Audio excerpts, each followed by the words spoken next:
everyone agrees that pain is a universal human experience. We now know that pain is 100% of the time produced by the brain. This includes all pain, no matter how it feels, sharp, dull, strong or mild, and no matter how long you've had it. You might have had it for a few weeks or months. This is called acute pain, and it's common with tissue damage, say from a back injury or ankle sprain.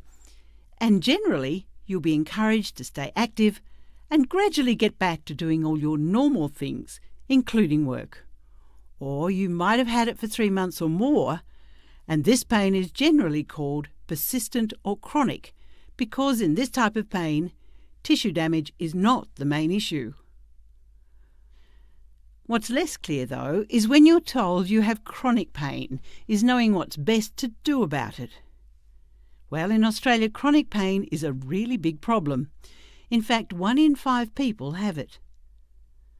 Having a brain that keeps on producing pain, even after the body tissues are restored and out of danger, is no fun. Some people say it still feels like they must have something wrong. But that's just it. Once anything dangerous is ruled out, health professionals can explain that most things in the body are healed, as well as they can be by 3 to 6 months. So ongoing pain being produced by the brain is less about structural changes in the body and more about the sensitivity of the nervous system. In other words, it's more complex. So to try and figure out what's going on, you need to retrain the brain and nervous system. To do this, it's helpful to look at all the things that affect the nervous system and may be contributing to your individual pain experience. What can help is to look at persistent pain from a broad perspective, and by using a structured approach and a plan, it's less likely that anything important will be missed. Let's start with the medical side.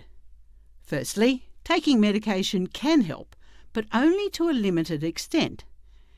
It is the more active approaches that are necessary to retrain the brain. So using medications to get going is okay, and then mostly they can be tapered and ceased.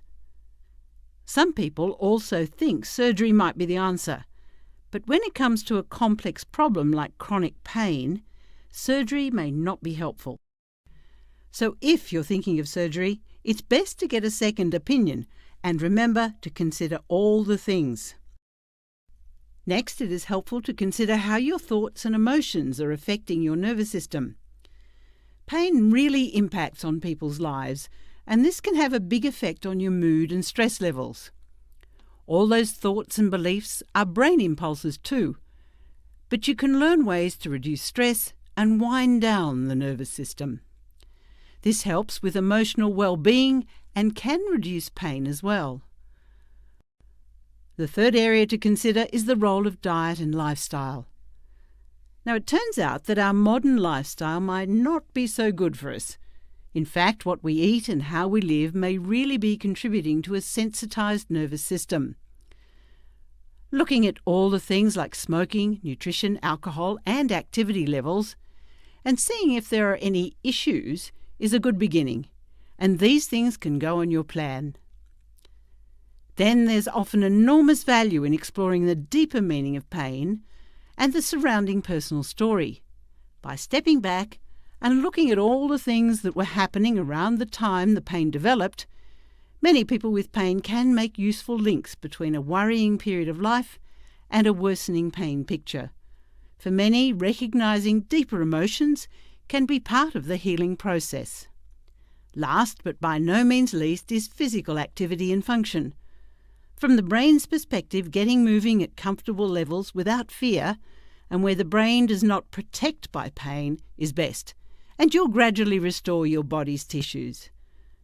So, to sum up pain, it comes from the brain and it can be retrained, and when looked at from a whole person or broad perspective, gives you a lot of opportunities to begin. So, get a helping hand if you need it, set a goal, and begin.